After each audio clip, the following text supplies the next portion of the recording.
un'altra manifestazione sotto l'egida del parco.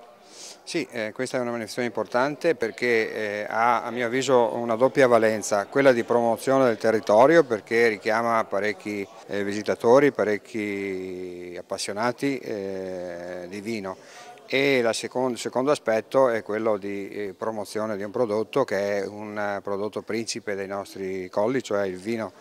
Ecco, in questa vetrina di Montegemola con Calici di Stelle avremo sicuramente i migliori vini del territorio, di questi 5 comuni che aderiscono a questa associazione che promuove l'evento e oltre che a noi ovviamente ci sarà anche il Consorzio Vini che dà la garanzia della qualità del prodotto. Assessore Michele Martello di Baone che portavoce del comitato organizzatore di Calici di Stelle edizione 2011. In sintesi, qual è il programma della manifestazione di quest'anno? Allora, il programma per l'edizione 2011 è ricco così come è stato nelle edizioni precedenti.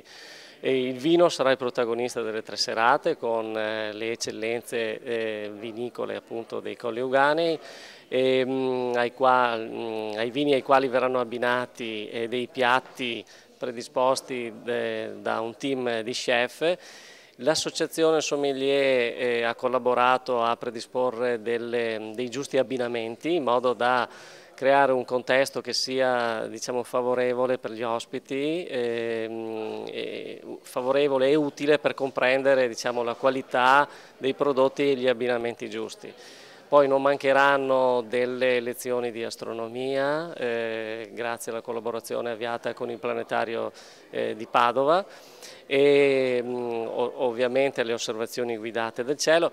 Purtroppo la luna, che in questo periodo è una luna piena e quindi ci darà forse un po' troppo luce da questo punto di vista, però speriamo che le serate siano ugualmente belle per ascoltare della buona musica e quindi passare 3 serate piacevoli. Calici di Stelle è una delle manifestazioni che unisce i comuni del parco anziché dividerli.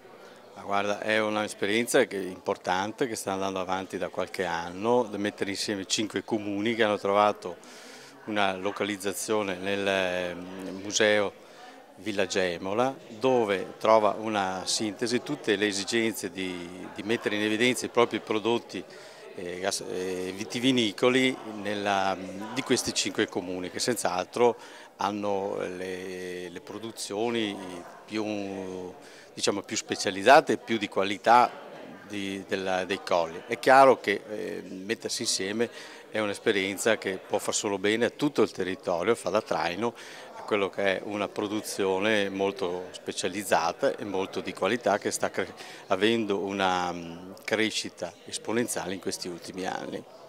Francesco Corso, sindaco di Baone, che relazione trova ci sia fra il parco e Calici di Stelle?